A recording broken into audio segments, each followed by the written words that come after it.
ሰላም ሰላም ክቡራት ኣሕዋት ከመይ ኣለኹም ሰናይ ይኹሉ ናይ ጎይታናን መድሓኒናን ኢየሱስ ክርስቶስ ሙሉእ ሰላም ንዓኹም ይኹን እናበልኩ ከምቲ ልሙድ ሎሚ ድማ ሓንቲ ፍለይቲ ተንቅሕ መልእኽቲ ኣላትኒ ናብታ መደብ ሒዘኩም ክኸይድ ተኸታተሉኒ።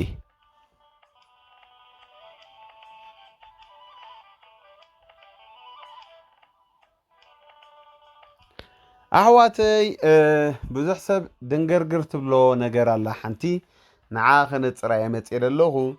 እንታይ ኣንሳ ንስኻትኩም ሲ መንግስተ ሰማይ ኣቲና ትብሉ ኣብ ምድሪ ከለናስ መንግስተ ሰማይ ኣቲና ኢኹም ትብሉ ድሓር ከዓ እዛ ናትና መገዲኣ ትክክለኛ መገዲ ሓቀኛ መገዲ ትብሉ ብኸመይ ኢኹም ከምኡ ትብሉ ብኸመይ ርግፀኛ ትኾኑ መንግስተ ሰማይ ከም ዳኣተኹም ሽምኩም ኣብ መፅሓፍ ሂወት ከም ትፃሓፈስ ብኸመይ ርግፀኛ ትኾኑ ኣምላኽ ጥራሕ ደይኮነ እንድፈልጥ ይብሉና ማለት እዩ። ገለገለ ሰባት ከዓ ኣብታ ናይ ሓሶት መገዲ ኢኹም ዘለኹም ንስኹም ኣብታ ሓቀኛ መገዲ ኢኹም ዘለኹም ይብሉና ማለት እዩ። ሕጂ ነዚኣ ክምልሰ መፅአ መጀመርያ ንሕና ክርስትያናት ኢና ንበሃል ሽምና ክነላለየኩም ጴንጠ ደኣ ብኸመይ ትበሃሉ እንድሕር ኢልኩምና ባዕልኻትኩም ኢኹም ጴንጠ ኢልኩምና እምበር ጴንጠ በዓል ሓምሳ እዩ ክትርጎም ከሎ ኣብ ኣይሁዳውያን ቀደም በዓል ሓምሳ ዝበሃል በዓል ነይሩ ጴንጠቆስተ ዝበሃል በዓል ኣብኡ ኣብቲ በዓል ጴንጠቆስተ ድበሃል በዓል ሓምሳ ድበሃል በዓል ኣብኡ ነቲ በዓል እንዳኸበርዎ ከለዉ ኣብ ግብሪ ሃዋርያት ኣለኩም መንፈስ ቅዱስ ወሪድዎም ነቶም ክርስትያናት ወይ ሃዋርያት መንፈስ ቅዱስ ወሪድዎም ይብለና ሽዑኡ በታ መዓልቲ እቲኣ ጴንጠቆስተ ዝነበረት መዓልቲ በዓል ሓምሳ በታ መዓልቲ እቲኣ መንፈስ ቅዱስ ስለ ድወረዶም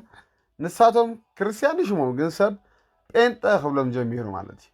በታ ጴንጠቆስተ መዓልቲ ስለ ድወረደ ማለት እዩ ስለዚ ሰብ ብኸምይ ጴንጠ ድብለና እምበር ንሕና ስምና ክርስትያናት እዩ መጀመርያ እዚ ከተንበሃልኩም ስለዚ ግን ድሓን ንዓኹም ንኽርዳእኩም በታ ጴንጠ ለመድኩማ በኣ ክኸደኩም ድሓን ጴንጠ መንግስተ ሰማይ ከም ዝኣተዉ ወይ ድማኒ ኣብ ትኽክለኛ መገዲ ከም ዘለዉ ብዙሕ ነገር ንፈልጥ ግን ካብቲ ብዙሕ ውሕድ ክጠቕሰልኩም ማለት ብመሰረት መፅሓፍ ቅዱስ ናይ ብሓቂ ኣብ ሓቀኛ መንገዲ ከም ዘለና ኣብ ሓቀኛ ሂወት ከም ዘለና ኣብታ ትኽክለኛ ሰማያዊት መገዲ ከም ዘለና ብብዙሕ ምልክት ንፈልጥ ንሕና ክርስትያናት ማለት እዩ ሓደ ካብኡ ንኸይድ ብመሰረት መፅሓፍ ቅዱስ ኣብ ማርቆስ ምዕራፍ 16 ካብ 16 ከምዚ ይብል ዝኣመነን ተጠምቀን ክድሕን እዩ እቲ ዘይኣመነ ግን ክኹነን እዩ ስለዚ ኣብ ስርዓት ክርስትና ወይ ኣብ ጴንጠ በቲ ንስኹም ዝዛረብዎ መጀመርያ ሰብ ንኽኣምን ኢና ንድርኾ ከይኣመነ ንሕና ኣይነጠምቕን ኢና ርኢኹም ኣለኹም ማርቆስ 16 እንታይ ድብል ዝኣመነን ተጠምቀን ክድሕን እዩ ድብል ዳ እምበር ዝተጠምቀን ደኣመነን ኣይኮነን እንታይ ምስ ኣመንካ ኢኻ ሞዳ ክትጥመቕ ሰብ ስቒሉ ዶ ይጥመቕ ኣይኮነን መጀመርያ እምነት እያ ትቐድም ንኣብነት ዮሃንስ ናይ ምድሓን ወንጌል ምስ ኣበሰሮም እዩ ዮሃንስ መጥመቕ ማለት እዩ ንዑ ተነስሑ ብጎይታ ኢየሱስ ክርስቶስ እመኑ እንዳበለ መንግስቲ ኣምላኽ ቀሪባላ እንዳበለ ንሰብ ንስሓ ይነግር ነይሩ ስለዚ እቲ ዝተነስሐ ሰብ ከዓ እንታይ ይጥመቕ ነይሩ ማለት ስለዚ ንሕና ኣብ ትኽክለኛ መፅሓፍ ቅዱሳዊ ሂወት ከም ዘለና ወይ ድማ ኣብታ ትኽክለኛ ራይት ወይ ከም ዘለና በዚ ነረጋግፅ ማለት እዩ ምክንያቱ ናትና ስርዓት ናትና እምነትና መጀመርያ እመን ይድብለካ ድሓር ኢኻ ትጥመቕ ማለት እዩ ብምቕፃል ቁጥር 17 እንታይ ይብል ነቶም ዝኣመኑ እውን እዚ ተኣምራት እዚ ክስዕቦም እዩ ብስመይ ኣጋንንቲ ከውፁ ብሓድሽ ልሳን ከዓ ክዛረቡ እዮም እጂ ኣብ ናትና ኣብ ክርስትና መገዲ ኣብዚ ናትና ሂወት ማለት እዩ ነቶም ዝኣመኑ እዚ ተኣምራት ክስዕቦም እዩ ይብል ብስመይ ኣጋንንቲ ከውፁ እዮም ብስመይ ድብል ኣሎ ስለዚ ኣብ ናይ ክርስትያን ስርዓት ኣብዚ ናትና እምነት ወይ ድማ ኣብዚ በትናትኩም ቋንቋ ዝርዳእኩም ወይ ኣብ ጴንጠ ብስመን ኣጋንንቲ ድወፅእ ፈትሹ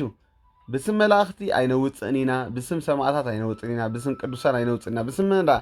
ብስም ኢየሱስ ንምንታይ ከምኡ ትገብሩ ተልኩምና መፅሓፍ ቅዱስ ስለ ዝኣዘዘና 4 ነጥቢ ርኢኹም ዶ ካብ ቃል ኣምላኽ ምውፃእ ትበሃል የላን በቃ ብስመይ ኣጋንንቲ ከውፅኦም ብሓድሽ ልሳን ከዓ ክዛረቡ እዮም ስለዚ ካብ ኩሉ ሃይማኖታት ፈትሹ መን እዩ ሓድሽ ልሳን ድዛረብ ናይ ሰማይ ቋንቋ ድዛረብ መን እዩ ዋ ጠፊእኩም ዶ ዝሕወተይ ክርስትያናት ንሕና ሕጂ ገለገለ ሰባት ሕቶ ይፈጥረሎም እዚ ቋንቋታት ክንፅሊ ከለና ሰማያዊ ቋንቋ ዝተመላእናዮ ክንፅሊ ከለና ሰብ እንታይ ኢኹም ትዛረቡ ደይስማዕ ቋንቋ ቻይና ድዩ ወላ ቻይና ዲኹም ትዛረቡ ዘለኹም ወላ ናይ ህንዲ እንታይ ዓይነት ቋንቋ እዚ ገለገለ ኢሎም ሰባት ይግረሙ ግን እዚ ቋንቋ እዚ ሰማያዊ ቋንቋ ይበሃል ብሓድሽ ልሳን ክምልኡ እዮም ዝብሎ ዘሎ ኣብ ማርቆስ 17 ምዕራፍ 16 ካብ 17 ነዚ እዩ እቶም ናተይ ድኾኑስ እንታይ ምልክት ኣለዎም ይብለና ኣሎ ቀዳማይ ብስመይ ኣጋንንቲ ከውፅኦም ኢሉ ካልኣይ ከ ሓድሽ ልሳንካ ክምልኡ እዮም ኣብ መወዳእታ እንታይ ኢሉ ኣትማን ክሕዙ እዮም ዝቐትል እንተሰተዮ ኮቶ ኣይክጎድኦም ኢሉ ኣእዳሞም ኣብ ሕሙማት ከንብሩ ንሳቶም እውን ክሓውዮም በቃ ንኣብነት ሃዋርያ ጳውሎስ ሓደ ግዜ ብመርከብ እንዳኸደ ከሎ እታ መርከብ ምስ ተሰበረት ብዙሕ መከራ ኣጋጢሞም እግዚኣብሔር መቸም ተበጂዎም ኣድሒኖዎም ምስ ወፁ ሓዊ እናፀለው ከለዉ ተመን መፂኡ ነኺስዎ ብጣዕሚ ዝጓዳእ ተመን እዩ ነኺስዎ ግን ሃዋርያ ጳውሎስ እቶም ምስኡ ዝነበሩስ ክመውት እዮም ተፀበይሞን ሃዋርያ ጳውሎስን ፀግ ኣቢሉ ናብቲ ሓዊ ምስ ዘርበየ እቲ ተመን ሞይቱ ሃዋርያ ጳውሎስ ግን ብሂወት ነይሩ ማለት ኣይሞተን ስለዚ ትርእይዎ ኣለኹም ዝነክስ ኣትማን ተነኸሶም ኮ ኣይክሞቱን እዮም ኣእዳዎም ኣብ ሕሙማት ከንብሩ ንሳቶም ከዓ ክፍወሱ እዮም ይብልና ኣሎ ስለዚ ንሕና ጥንቁል ኣቢልና ኣይኮናን ኣብቲ ሓቀኛ መገዲ ለና ንብል ወይ ድማ መንግስተ ሰማይ ኣቲና ንብል ጥንቁል ኢልና ኣይኮናን ኣሕዋተይ በቃ መፅሓፍ ቅዱሳዊ መገዲ ኢና ንሕና ንኽተል ዘለና ኣሕዋተይ በቃ ስለዚ ካብቲ ብዙሕ ምክንያት ሓደ እዚ ጠቂሰልኩም ኣለኹ ጴንጤ መንግስተ ሰማይ ከም ዝኣተው ብምንታይ ነረጋግፅ ወይ ድማ ኣብታ ትክክለኛ መገዲ ከም ዘለዉ ብኸመይ ትፈልጥ ተልካ መጀመርያ እዚ ጠቂሰልካ ኣለኹ ካልኣይ ሰብ ብልቡ ኣሚኑ ብኣፉ ተመስኪሩ ይድሕን ይብል መፅሓፍ ቅዱስ ስለዚ ብልብና ኣሚንና ጎይታ ተቐቢልና ንጓዕዝ ኣለና ብኣፍና ከዓ ኩሉ ግዜ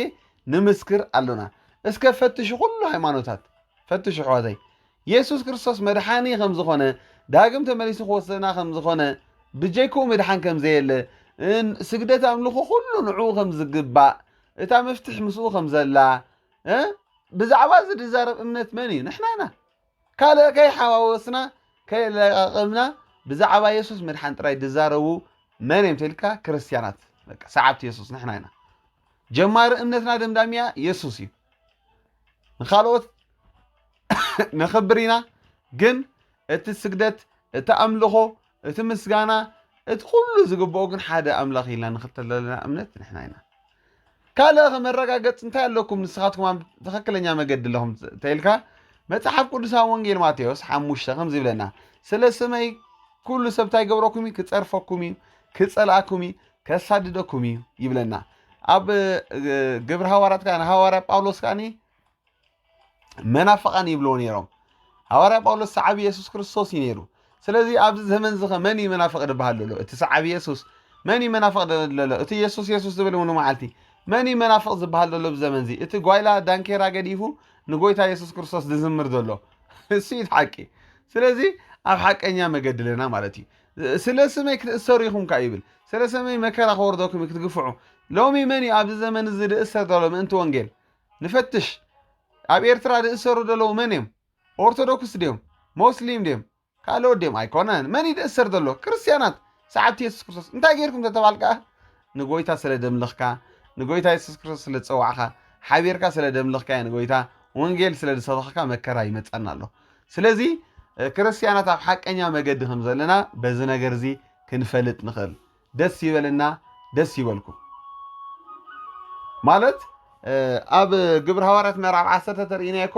ቆርኔሌዎስ ዝበሃል ነይሩ ሓደ ጻድቕ ሰብ ሃይማኖተኛ ንኣምላኽ ዝፅውዕ ግን እታ መገዲ ግን ኣይፈለጣን ነይሩ ሕጂ ከምዚ ኣብዚ ዘመን እዚ ገለ ሰባት ኣለዉ ብፅድቂ ይመላለሱ ብቅድስና ይመላለሱ ሃይማኖት ኣለና ኢሎም እውን ይምኩሕዮም ግን እታ መገዲ ሓቀኛ ስለ ዘይፈለጥዋ ምድሓን ከድልዮም እዩ ስለዚ እዚ ቆርኔሌዎስ ጻድቕ ሰብኣይ ነይሩ ግን ኣምላኽ ልቡን ሃቐኑኡን ስለ ድራዮ መልኣኽ ሰዲድሉ ቆርኔሌዎስ ኢልዎ መልኣኽ መፅዩ ጸሎትካ ናብ ኣምላኽ ዓሪጉ እዩ ግን ኣብታ ትኽክለኛ መገዲ ኮንካ ዘለኻ ሃዋርያ ጴጥሮስ ክመፅዩ እሱ እንታይ እዛ መገዲ ምድሓን ከርእካ ኢልዎ ንባዕሉ ሃዋርያ ጳውሎስ ቀደም ኣሳዳዲ ክርስቲያን እዩ ነይሩ ሳኦል ከሎ ማለት እዩ ሰባት ይቐትል ነይሩ ኢየሱስ ክርስቶስ ግን እንታይ ተገሊፅሉ ሳኦል ንምንታይ ተሳድደኒ ኣለኻ ነዞም ደቀ መዝሙረይ ተሳድዶም ዘለኻ ንዓይ ከም ምስዳድ እዩ በሊሕ ነገር ተረጊፅካ ንዓኻ ትገደካ ኢልዎ ስለዚ ካብ ሽዑኛው ሃዋርያ ጳውሎስ እንታይ ክገብር ደሊ ጎይታ ምስ በሎ ኬድ ናብ ሃናንያ ክጽልየልካ እዩ ጎይታ ምስ ተቐበልካ ህይወት ምስ ረኸብካ ናተይ እሙን ኣገልጋሊ ክትከውን ኢኻ ኢሉ እሙን ኣገልጋሊ ኮይንካ ዘመን ወዲ ማለት እዩ ስለዚ ብጀካ ዝተሰቕለ ክርስቶስ ካልእ ከይፈልጥ መደብኩ ከም ድበለ ሃዋርያ ጳውሎስ ንሕና ክርስቲያን ሰዓብቲ የሱስ እውን ብጀካ ኢየሱስ ክርስቶስ ካልእ ከይንፈልጥ መዲብና ኢና በቃ እቲ ዋጋ ዝኸፈለልና ኢየሱስ እዩ እቲ ዝተሰቕለልና ኢየሱስ እዩ እቲ ህይወቱ ድሃበና ኢየሱስ እዩ ንኻልእ ኣይንሰብኽኒና ንኻልእ ኣይንዝምርኒና ንኻልእ ኣይንምልኽኒና ማለት እዩ ንምንታይ ትልኩም ጀማርን እምነትን ደምዳምን ኢየሱስ ክርስቶስ ስለ ዝኾነ ካልኦት እምነታት ብዙሕ ግዜ ይሕተቶም መንግስቲ ሰማያት ኢኻ ዶ ስምካ መፅሓፍ ህይወት ተፃሒፉ ዶ እንድሕር ኢልካዮም ኣይፈልጥን እዮም ዝብሉኻ ንምንታይ ኮንፊደንስ የለን ይጠራጠሩ እዮም ርግፀኛታት ኣይኮኑን መብዛሕትኦም ክርስቲያናት ኣመንቲ ዳግም ዝተወሉ ተሓቲትካዮም ግን ርግጠኛ ኮይኖም ዛረቡኻ እወ ኣነ ስመይ ኣብ መፅሓፍ ህይወት ተፃሒፉ ይብሉ ንምንታይ ትልካ ጻድቕ ብእምነት ይድነብር ይብል መፅሓፍ ቅዱስ እንደገና ድማ እቲ ቃል ኣምላኽ ዝብሎ ኣብ ህይወትና ስለ ዝተፈፀመ እንታይ ንኸውን ብትብዓት ክንዛረብ ይገብረና መንፈስ ትብዓት ስለ ዝተቐበልና ኣብ ውሽጥና ማሕተም መንፈስ ቅዱስ ስለ ዘለና ምስ መንፈስ ኣምላኽ ኮይኑኻ ይምስክረልና ስለ ዝኾነ እንታይ ንኸውን ርግፀኛ ኮይና እወ ሽመይ ኣብ መፅሓፍ ህይወት ተፃሒፉ ንብል በቃ ምክንያቱ ከምኡ ስለ ድብለና መፅሓፍ ቅዱስ ስለዚ ኣብታ ትኽክለኛ መገዲ ኢና ዘለና ንሕና ተሓገሱ እዚአን ምልክት እዚአን ክስዕቦም ኢሉ በቃ እቶም ናተይ ደኾኑ ምልክት ኣለዎም ናተይ ደይኮኑ ግን ምልክት የብሎምን ኢሉ እንታይ ብስመይ ኣጋንንቲ ከውፅኦም ብስም ካልኦት ብተዘዋዋሪ እንታይ ይድብልሎ ብስም ካልኦት ኣይኮኑ እንደውፅኡ ብስመይ ኣስተውዕሉ ኣድህብ ኣቢልኩም ብምስተውዓል ስምዖ ዝዛረቡ ኣለኹ ሓድሽ ልሳን ከዓ ክፅልዮም እንታይ ሓድሽ ልሳን ቋንቋታት ናይ ሰማይ ክምልኡ እዮም ይብለካ ኣሎ ካልኣከ ዝኣመነን ዝተጠምቀን ይብል ስለዚ ኣብ ናትና እምነትካ እንታይ ሰብ መጀመርታ ከይኣመነ ኣይነጠምቆን ኢና መጀመርታ ምስ ኣመነ ትምህርቲ ድሕነት ምስ ተምሃረ እቲ መገዲ ህይወት ኣዕርዩ ምስ ፈለጠ ናይ ጥምቀት ስርዓትካ ንገብረሉ ማለት እዩ ስለዚ ሰብ ከይኣመነ ተጠምቆ ትኾንካ ዳሞ እንታይ ፈሊጡ ሞትማ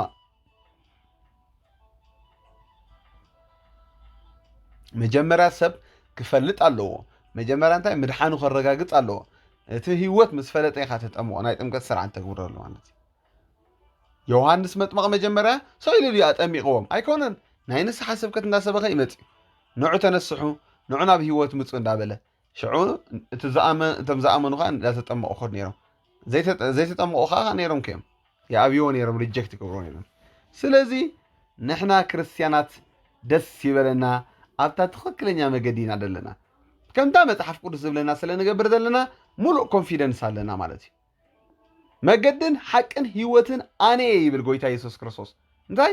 መገድን ሓቅን ህይወትን ኣነ ብዘይባይ መንግስተ ሰማይ ደኣቱ የለን ንብል ስለዚ ክርስቲያናት ወይ ድማ ጴንጠ ከምቲ ትብልዎ ንስኹም ብጀካ ኢየሱስ ክርስቶስ ምድሓን የለን እዮም ድብሉ መገዲ ምድሓን ንሱ እዩ በቃ እዚኣ እንዳተዛረባና ትፈልጥዋ እንዲኹም ጀገለገለ ሰባት ከምኡ ይብሉና እንታይ ኢኹም ኢየሱስ ኢየሱስ ትብሉ ይብልኻ ዋ ብዘይብኡ ዳሞ መን ክንፅውዕ እሱ እንዲት መድሃኒትና እሱ እንዲት ዋጋ ድኸፈለልና እሱ እንዲት ጓሳና ብሰንኪ ኢየሱስ ክርስቶስ ስለ ዝበልናኮ ብዙሕ ስደት መፂና እዩ ዝሓለፈ መስኪረልኩም ነይረ ንኢየሱስ ጥራሕ ዘሚርካ ተባሂለ ሲዲ ካሴተይ ሓሪራ እያ 9,000 ብር ተበሊዐ እቲ መዝሙረይ ርሂፀ ዝሰራሕክዎ ዋጋ ከፊለ ድድኸምኮ ላዕልን ታሕትን ድበልኩ ኸማነይ ተኸሊአ እቲ መዝሙር እንታይ ገይርዎ በቃ ኣብ ማይ ኣትዩ ስለምንታይ ኢየሱስ ስለ ድበልኩ በቃ እስያታ መትከልና መርገፂትና እስያ ኣሕዋተይ በቃ ብጀካ ኢየሱስ ካልእ ዝምለኽ ዝስገደሉ ድፅዋዕ ኣምላኽ የለን ኣሕዋተይ እዚኣ ትፈልጡ ኣለኩም ስለዚ ክርስቲያናት ኣብ ሓቀኛ መገዲ ከም ዘለዉ ኣብ ህይወት ከም ዘለዉ በዚ ከነረጋግፅ ንኽእል በዚ ነጥብታት ብዙሕ ኣሎ ግን ምስ ግዜ ኣንፃር ከይበዝሓና በቃ ንሕና ክርስቲያናት ኣብ ሓቀኛ መገዲ ከም ዘለና በዘን ዝነገርኩም ተንቲነልኩም ኣለኹም ስለ ሰመይ ክትፅረፉ ኢኹም ክትግፍዑ ኢኹም ክትእሰሩ ኢኹም ሰብ ኣልዕል ኣቢሉ ክፀላእኩም ኢልና ሓቂ እዩ ኣብዛ ዘመን እዚኣ ትሪኡ ኣለኹም ዞም መናፍቓን ዞም ሓሰውቲ ዞም ቀጠፍቲ ከማና ዝተፀረፈን ከማና ዝተዋረደን እምነት የለን ንምንታይ ትልካ ኣብ ብርሃን ስለ ዘለና ኣብ መገዲ ሓቂ ስለ ዘለና ኢና ሓደ ግዜ ዝገርም እዩ ንጎይታ ኢየሱስ ክርስቶስ ክልተ ነጋውስቲ ባእሲ እዮም ነይሮም ሄሮድስን ንመኒቱ ሓደ ባእሲ ነይሮም ግን ክልቲኦም ንኢየሱስ ክርስቶስ ከትሕዝዎ ስለ ዘለዩ ግን ተፋትዮም ብምትሓዝ ናይ ክርስቶስ ኣብዚ ዘመን ዝኻ ብዙሕ ኢኻ ከምኡ ትዕዘብ ገለገለ ሃይማኖታት ጅዋ ኮይኖም ማለት ጅዋ ክብለኩም ሲ ግሩብ ኮይኖም ክቅጥቅጡና ንሪኦም ኣለና ንኣመንቲ ክርስቶስ ሰዓብቲ ኢየሱስ ክርስቶስ እንታይ ከጥፍኡና ተላዒሎም ኣለዉ በቃ ኣብ ሓደ ይኮነን እኮ ሃይማኖቶም ደኣምኑሉ እኮ እምነት እኮ በበይኖም ኮ እዩ ግን ንዓና ንምጥፋእ ግን ሓደ ኮይኖም ሰርሑ ኣለዉ ነዚ እምነት ክርስትና ንምጥፋእ ወይ ድማ ነዚ ናይ ጴንጤቆስቶ መገዲ ንምጥፋእ ሓቢሮም ዝሰርሑ ብዙሓት እዮም በቃ ብእምነት ሓደ ደይኮኑ በቲ ሃይማኖቶም ሓደ ደይኮኑ ምርድኦም በበይኑ ከለዉ ግን ሰሚሮም ንምንታይ ኢልኩም ነዚ መገዲ ክርስቶስ ንኸጥፍዎ በቃ ግርም ይድብለካ ንሕና ግን ኣብቲ ሓቀኛ መገዲ ኢና ዘለና ኣይንነቓንቕኒና መሰረትና ኢየሱስ ክርስቶስ እዩ በቃ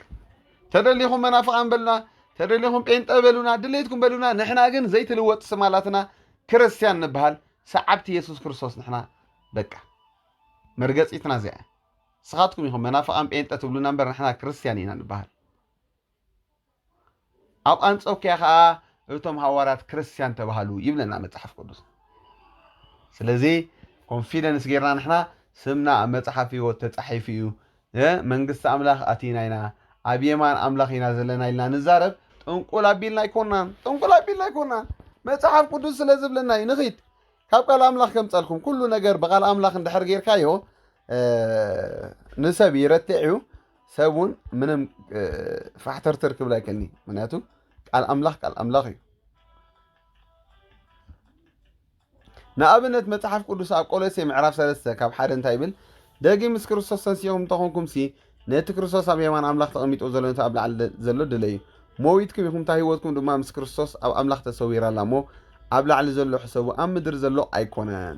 ክርስቶስ ህይወትና ምስ ዝግለጽ ሽዑ ንስኻትኩም ምስኡ ብክብሪ ክትግለጽ ኢኹም ይብለና ስለዚ እዚ ንመን ተጻሒፉ ኢሉ ነቶም ዳግም ዝተወልዱ ምስ ኢየሱስ ክርስቶስ ኣለና ዝበሉ ህይወቶም ንጎይታ ኢየሱስ ክርስቶስ ዝሃቦ ንዖም ዝተጻሕፈ ጽሑፍ እዩ በቃ ኢየሱስ ክግለጽ ከሎ ሽዑ እንታይ ክንከውን ኢና ክንግለጽ ኢና ማለት እዩ ተስፋ ዘይብልና ተንኾን ካብ ኩሉ ሰብ ነደንግጽ ነርና ንሕና ኢሉ ሃዋርያ ጳውሎስ መን ተስፋ ዘለዎ ተኢልኩም ንሕና ተስፋ ሂብና ኢየሱስ ክርስቶስ ቶም ናተይ ድኾንኩም ኣጆኹም ዘኽታማት ክትኮኑ ኣይሓድገኩም ኢሉ ኣብ ወንጌል ዮሃንስ ምዕራፍ 15 ኣነ መጽ እንታይ ክወስደኩም እየ ንመን ክወስደኩም ኢሉ ነቶም ስም ኢየሱስ ዝጽውዑ ነቶም ናቱ ዝኽተሉ ናቱ መልእኽተኛታት ነቶም ንዑድ ስዕብዎ ጎይታ ኢየሱስ ክርስቶስ ኣብ ዘመን ህይወቱ ክሰብኽ ከሎ ሓንቲ ስለ ሃይማኖት ኣይተዛረበን በቃ ኣነ ናይ ህይወትን ጌራ ኢሉ ካባይ ዝበልዕ ካባይ ዝሰቲ ኣይክጠምን ኢሉ ትንሳኤን ህይወትን ኣነ ኢሉ እቲ ባይ ዝኣምን እንተሞተ እኮ ብህይወት ክነብር እዩ ኢሉ በቃ ስለዚ ትንሳኤን ህይወትን ኢየሱስ ክርስቶስ ኢሎም ዝኣምኑ ዘለውኻ ንሕና ክርስቲያን ኢና ካልኦት ሃይማኖታት ብልክዕ ይኣምኑ እዮም ይክሕዱ እውን ኣይበልኩን ግን ብጀካ ኢየሱስ ክርስቶስ ንኻልእ ዘየምልኹ ፍጥረት ኣብዛ ዓለም እዚኣ መን እዮም ተልኩም 100% ኮይነ ክነግረኩም ክርስቲያናት ንሕና ኢና ሰዓብቲ ኢየሱስ ክርስቶስ ከይሓዋወስና ዝኾነ ነገር ከይገበርና ማለት እዩ ኩሉ ነገር ኣጋንንት ክነውፅእ ከለና ብስም ኢየሱስ ንብል ሕሙማት ክንፅሊ ከለና ብስም ኢየሱስ ክርስቶስ ንብል ዝኾነ ነገር ብስመይ ግበሩ ስለ ዝበለና ኩሉ ትገብርዎ ብስመይ ግበርዎ ስለ ዝብል መጽሓፍ ቅዱስ ብስም ኢየሱስ ኢና ንሕና ንገብሮ በቃ ምልክታትና ከዓ ነጊርናኩም ኣለና ልሳን ድጽልዩ እምነት መን እዮም ተልኩም ንሕና ሰዓብቲ ኢየሱስ ክርስቶስ ዝኣመነን ዝተጠምቀን ደተግብር ኣሎ ቃል ኣምላኽ መን እዩ ንሕና ሰዓብቲ ኢየሱስ ክርስቶስ ስለ ኢየሱስ ክርስቶስ ድጽረፍ ድዋረድ ድናዓቕ መናፍቃን ዝበሃል ድጽላእ ዘሎ እምነት መን እዩ ንሕና ሰዓብቲ ኢየሱስ ክርስቶስ ስለዚ ብኮንፊደንስ ኣሕዋተይ መልስሎም ንዝሓትኹም ሰባት ስለ ዝብል መጽሓፍ ቅዱስ ምላሽ መታን ክትህቡሲ ዝተዳለኹም ኩሉ ስለ ዝብል ስለዚ ምላሽና እዚዩ ንሕና ኣብቲ ሓቀኛ መገዲ ኢና ዘለና ትንሳኤን ህይወትን ኣነ እቲ ባይ ዝኣምንካ ከቶ ኣይክፍረዶን እዩ እንተሞተ እኮ ብህይወት ክነብር እዩ ስለ ዝብል ብኮንፊደንስ ኮይና ንሕና እንታይ ህይወትና ኣብ ሰማይ ኣላ ንብላና ንምንታይ እንተሞትናስ ብህይወት ከም ንነብር ስለ ንፈልጥን ኣርጊፅና ስለ ንኣምንን በኣይ ዝኣምንካ ኣይፍረዶን እዩ ስለ ዝብል መጽሓፍ ቅዱስ ካብ ፍርዲ ከም ደምለጥና ንኣምን ኢና ኣብ ውሽጥና እንታይ ኣለውና ማሕተም መንፈስ ቅዱስ ኣለና ተሓቲብና ኢና ነቶም ዝተቐበልዎ ዘበሉ ኩሎም ውሉድ ኣምላኽ ክኾኑ መሰል ሃቦም ይብል ስለዚ ነቶም ዝተቐበልዎ ውሉድ ኣምላኽ ክኾኑ መሰል ሂቦም መሰል ሂብና ኣባ ኣቦ ዘብል መንፈስ ኣብ ውሽጥና ኣለውና ስለዚ ኢና ብኮንፊደንስ ንሕና ኣብ ምድሪ ከለና ድሒና ኢና صديقنا هنا سمنا مصحف هيوت تصحيف لنا بكونفيدنس نزارب كم قال املاخ سلا نزارب دلنا تا قال زبلنا سلا نقبر دلنا نتوم استقبلوا زبلوا ግን ولد املاخ كون مسل هابهم بقى ولد املاخ هنا إلا نزمر صديقنا هنا دحنا إلا نزمر نمنتاي كم تقال املاخ سلا زبلنا تا قال زبلتنا ساعتكم صاير كان راح تطرطر كلانغالانغا تخلو غعزه كوننا كرسنا نحنا دحنا هنا نحنا سمنا مصحف هيوت تصحيفي بقى بايمنو አይትፈረዱን ይሁን ይልናይ እዚ ምልክታት ተለይዎም ካ ናተይ ምም ስለዝበልና ንሕና ካ ምልክት ስለዘለና እዘን ኩለን ተጻሒፈን ኣለዋ ማርቆስ 16 ኣብ ህይወትና ስለተፈጸማ በስም ኢየሱስ ክርስቶስ አጋንንት ክነውፅእ ይረአይ ኣሎ ልሳን ሓድሽ ክንጽሊ ይረአይ ኣሎ ስለዚ እዚ ሓደ ካብቲ ምልክታትና እዩ ማለት እዩ ምልክታትና ና ኢየሱስ ከም ዝኾና ስለዚ ኣይትጠራጠሩ ኣሕዋተይ ኣይትፍርሑ بكونفيدنس ملص ختملو سلام عليكم نسخاتكم سابت اب حقኛ መገድ ከም ዘለኹም ብኸመይ ኣርጊጽኩም ትፈልጡ عبويات ኣብ ምድሪ ኮለና ጸዲቅና ድሕና ኢልኩም ትዛረቡ ገለ ክብልኩም ከለዉ ሰባት ምላሽ ሃቦም መጽሓፍ ቅዱስ ከም ዚኣ ስለ ዝብለና ከማይና ንብል ብሎም በቃ ሞዊትኩም ይኹም ህይወትኩም ምስ ኣምላኽ ተሰዊራ ስለ ዝብለና ህይወትና ምስ ኣምላኽ ተሰዊራ ደላ እዚ ብስጋ ንነብሮ ዘለና ምድራዊ ጉዕዞ ኣጋይሽ ስለ ዝኾና መጻእተኛታት ንሰባት ንመታን ክነድሕን ወንጌል ምታን ከነበስሪ ጠጠው ቢልና ኮፋ ቢልና ደሎ ጎይታ እምበር ሓደ መዓልቲ ካብዛ ምድር ክንገዕዚና ክንንጠቂና ናብ ጎይታ ክንከይዲና ማለት እዩ ስለዚ ናብዚ ህይወት እዚ ደይመጻኹም ንዑ ሕጂ መዓልቲ ምድሓን ሕጂያ መረጋገጽ ነገረኩም ኣለኹ ኣብ ሓቀኛ መገዲ ከም ዘለና ንለኩም ነገረኩም ኣለና እዚ ኩሉ ክትንትነልኩም ዝጸናሕኩ ምልክትና እዩ ኣብታ ህይወት ኣብታ ጎደና ህይወት ከም ዘለና ማለት እዩ ጎይታ ጎይታ ዝብልን ኩሉ መንግስተ ሰማያቱን ይብል ጎይታ ሓቂ ስም ኢየሱስ ክርስቶስ ኮ በዘካ ክርስቲያናት ካልኦቱም ከጽውዑዎም ኢየሱስ ኢየሱስ ኮ ሁላ ሰብ ትብላ ግን እንቶም ሓቀኛ ምልክታት ዘለዎም እዘን ምልክታት ድበልኩኹም ግን እሶም እዮም ዘድሕኑ ምልክት ዘለዎ በቃ ብሓድሽ ልሳን እንድትጽልይ ይብል ኣሎ መጽሓፍ ቅዱስ ሕጂ ኣነ ከም ዝኽብል ከለኹ ልሳን ደይተመልኡ ኣመንቲ እውን ኣለዉ እዚኦም ከመንግስተ ሰማይ ኣያቱን ማለት ኣይኮነን ይኣትውን ፈረቓ ነበር ግን ኣብ ምድሪ ኮለኻ ግን ይጠቕመካ እዘን ምልክት እዚአን ኣብ መገዲ ሓቂ ከም ዘለናን መንግስቲ ኣምላኽ ሽምና ኣብ መጽሓፍ ህይወት ከም ዝተጻሓፈ ኣርጊጽና ንኣምንን ንዛረብን ማለት እዩ እዚ መስል ናይ ሎም መዓንቲ ተመሊሳተልኩም ክትከውን ተስፋ ገብር